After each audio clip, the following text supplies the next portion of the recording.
I'd like to dedicate this video to the memory of John Leonard, who passed away on April the 26th, 2022. John was a good friend and a very keen cyclist who was still climbing Sacalobra at the tender age of 76. R.I.P. wee man. This week Stu and I were delighted to be invited along to a bikepacking adventure which was to cycle the Great Glen Way with Cammy and Graham. The route basically starts at Inverness, goes south to Fort Augustus on the north shore of Loch Ness on day 1, camping overnight before heading back to Inverness on the north shore on day 2. We drove north and stayed the night at the Inverness Youth Hostel. By the time we got organised on the Saturday morning, it was around 9:30, and we set off on our first leg down the north shore of Loch Ness to Fort Augustus. We weren't sure if Nessie would be making an appearance, but we would definitely be keeping our eyes peeled. The cycle out of Inverness took us along Ness side in the banks of the Caledonia Canal. It was a nice way out of the city, and Cammy and Graham had done fantastically well in ordering perfect weather for our trip. It wasn't long before we had our first climb of the day, and it was a challenging one up to the transmitter which sits above the city. A steep climb out of Inverness. It really is steep. Pretty tough. Where the bike's loaded.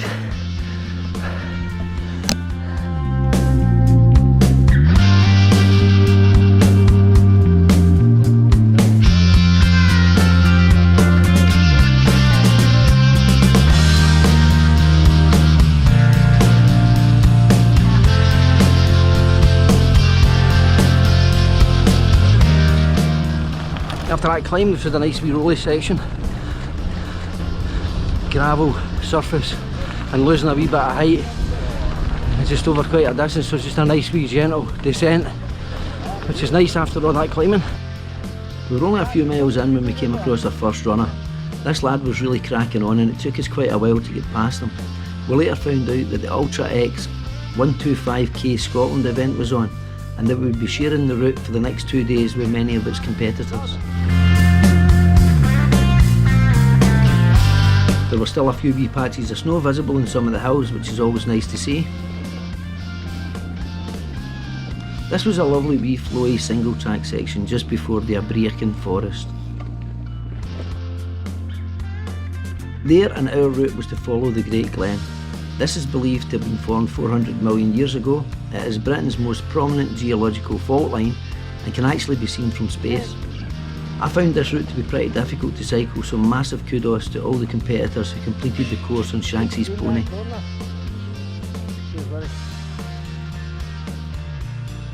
If you're enjoying these videos, please consider subscribing to the channel. 2 weeks ago or so I hit 500 subscribers, which is quite incredible, so thanks to everyone for all your support, and special thanks to Julie Walker for becoming my 500th subscriber.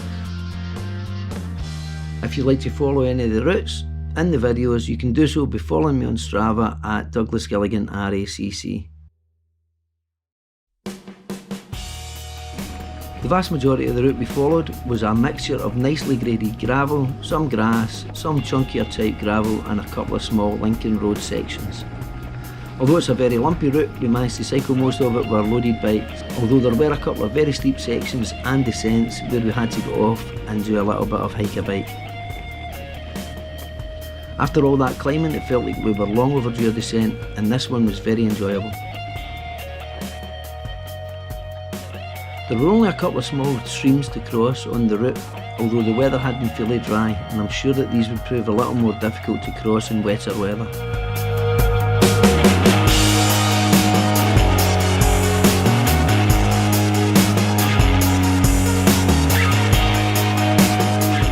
This was my first bikepacking trip. I must have packed and unpacked the bags 2 or 3 times, but I eventually managed to get everything in and was quite pleasantly surprised at how stable the bike felt when loaded. It certainly made the hills a bit tougher, and I found getting on and off the bike much more difficult.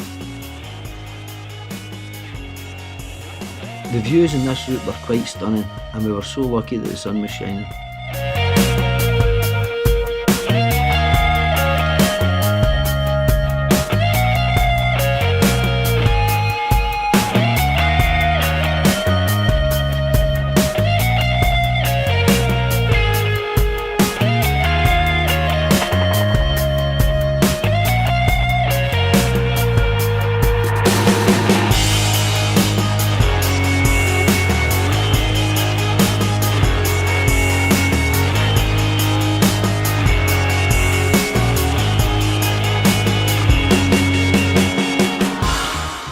stopped in at the lovely village of Drumnadrocket for a bit of lunch before heading off south again.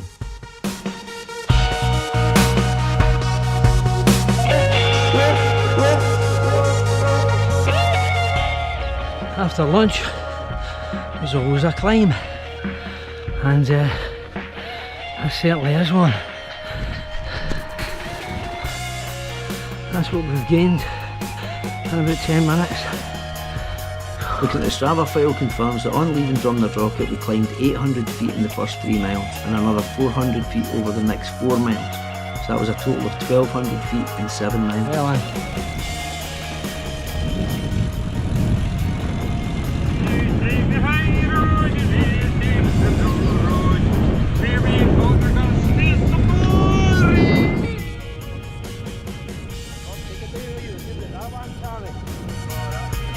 What I did notice and I haven't noticed before was the smell of coconut coming from the gorse bushes. Coconut is one of my favourite smells and it's fantastic to get a waft of it every so often.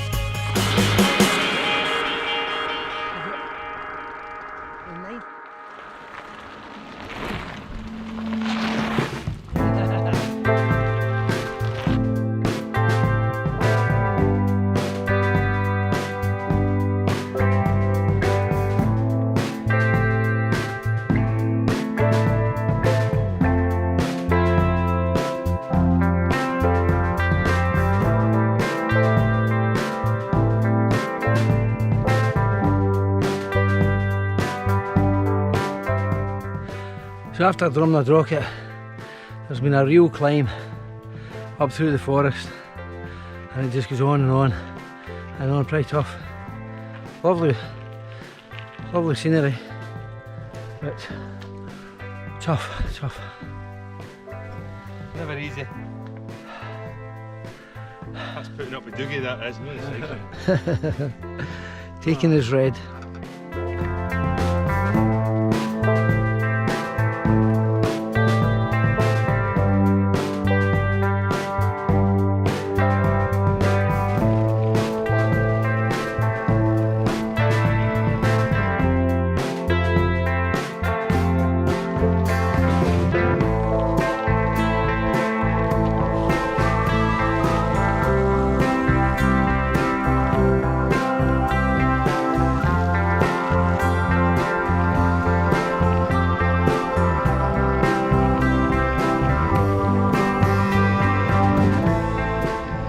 After a long descent back towards sea level, we arrived at Inverness where we decided to stop for a brew.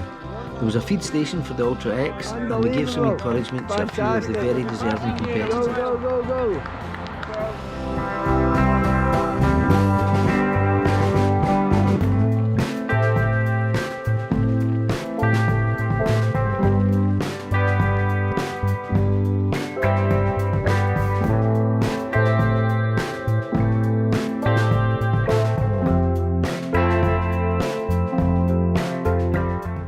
As we get closer to Fort Augustus, we started looking around for potential camping spots for the night. After noting a few options, we found what we thought was almost the perfect spot. So this is a bit we found for our overnight camp. It's looking pretty good. Wee bit beside the road, but elevated position.